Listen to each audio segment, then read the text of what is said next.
नमस्कार। आप सभी का हमारे YouTube चैनल MK ज्योतिष उपाय में एक बार फिर से स्वागत है। जन्म कुंडली का तीसरा भाव। आज इस भाव से संबंधित कुछ सूत्र मैं आपको बताने वाला हूँ। ये भाव अपने आप में बहुत महत्वपूर्ण है, क्योंकि सबसे पहले तो ये भाग्य भाव के बिल्कुल सामने आता है और दूसरा ये भाव व्यक्ति के व्यक्तित्व के बारे में बहुत कुछ बता देता है कि व्यक्ति का व्यक्तित्व किस प्रकार का है, अर्थात व्यक्ति मेहनती है या आलसी है या परिस्थितियों को बैलेंस करना जानता है। सब कुछ बता देता है यह भाव। आपकी कुंडली का पराक्रम भाव बड़ा महत्वपूर्ण है। ये पराक्रम भाव, तो चलिए जानते हैं पराक्रम भाव से संबंधित कुछ सूत्र। पराक्रम भाव जन्म कुंडली का तीसरा भाव है। निसंदेह है इस भाव से छोटे भाई बहन का विचार किया जाता है और आयु का विचार भी इस भाव से होता है, लेकिन मुख्यतः इसे हम पराक्रम का भाव कहते हैं। और जब ये संसार कर्म प्रधान है, सीधी सी बात है, जो पराक्रमी है, जो पुरुषार्थी है, वो कभी कष्ट में नहीं रह सकता। पुरुषार्थ करके हो सकता है उसे तुरंत परिणाम नहीं मिलता हो, प्रभाव उसका न दिख रहा हो, लेकिन पुरुषार्थी अगर पुरुषार्थी है, सच्चे मायनों में वो पुरुषार्थी है, तो वो अपने जीवन में कभी असफल तो नहीं होगा। सफलता देर से मिले ये हो सकता है, लेकिन वो कभी कष्टपूर्ण और असफल जीवन नहीं जिएगा। अगर वो पुरुषार्थी है तो कैसा है? आपकी जन्म कुंडली का तीसरा भाव। अगर जन्म कुंडली के तीसरे भाव में पाप ग्रह बैठे हैं तो ये बहुत श्रेष्ठ है।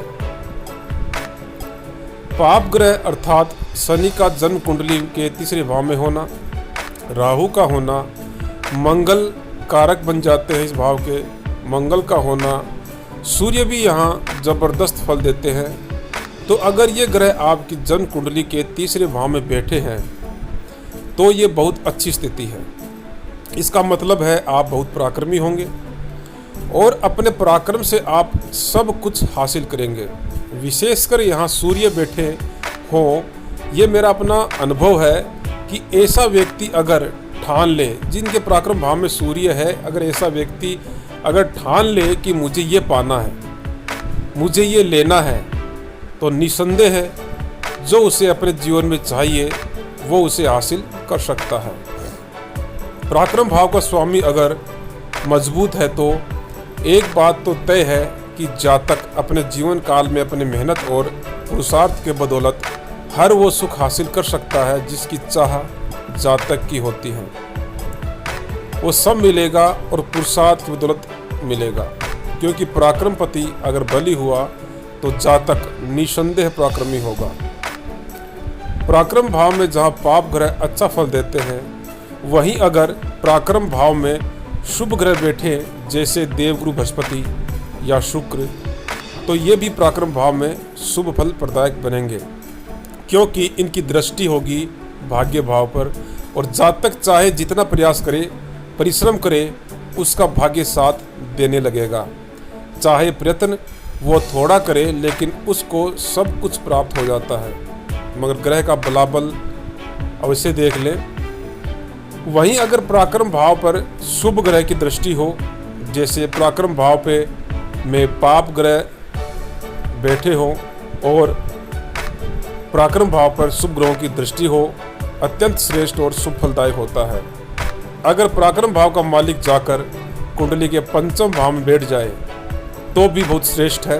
पराक्रम भाव का मालिक जाकर छठवें भाव में भी बैठे तब भी कोई दिक्कत नहीं, क्योंकि जातक अपने पराक्रम से शत्रुहंता बनता है। वहीं पराक्रम भाव का मालिक यदि अष्टम में भी हो तब भी ये विपरीत योग के समान फल देने वाला होता है और जातक की आयु भी श्रेष्ठ होती है। पराक्रम भाव का स्वामी भाग्य भाव में बैठा हो तब भी ये बहुत अच्छा है, और दशम में बैठा हो तो कुछ कहना ही नहीं। पराक्रम का सीधा संबंध कर्म से, दोनों भाव अलग अलग लेकिन लगभग तथ्य एक ही, तो ये भी बहुत अच्छा है। तो कुंडली का पराक्रम भाव जितना मजबूत हो उतना ही अच्छा। अब चाहे कुंडली पुरुष की हो या स्त्री की, कोई फर्क नहीं पड़ता। पराक्रम भाव अगर बली है, पराक्रम पति अगर बली है, पराक्रम भाव में पाप ग्रह बैठे हैं अथवा पराक्रम भाव पर शुभ ग्रहों की दृष्टि है, ये अत्यंत श्रेष्ठ और शुभ फल प्रदायक है। जातक अपने जीवन काल में अपने पराक्रम के दम पर सब कुछ हासिल कर लेता है। तो अगर आप भी अपने पराक्रम भाव के बारे में जानना चाहते हैं तो हमें हमारे नंबर पर व्हाट्सएप करें, वीडियो के नीचे कमेंट करें और वीडियो को लाइक, शेयर और चैनल को सब्सक्राइब करना बिल्कुल ना भूलें। आज इस वीडियो में इतना ही। अगले वीडियो में एक नई जानकारी के साथ फिर मैं आपसे मुलाकात करूँगा। तब तक के लिए नमस्कार।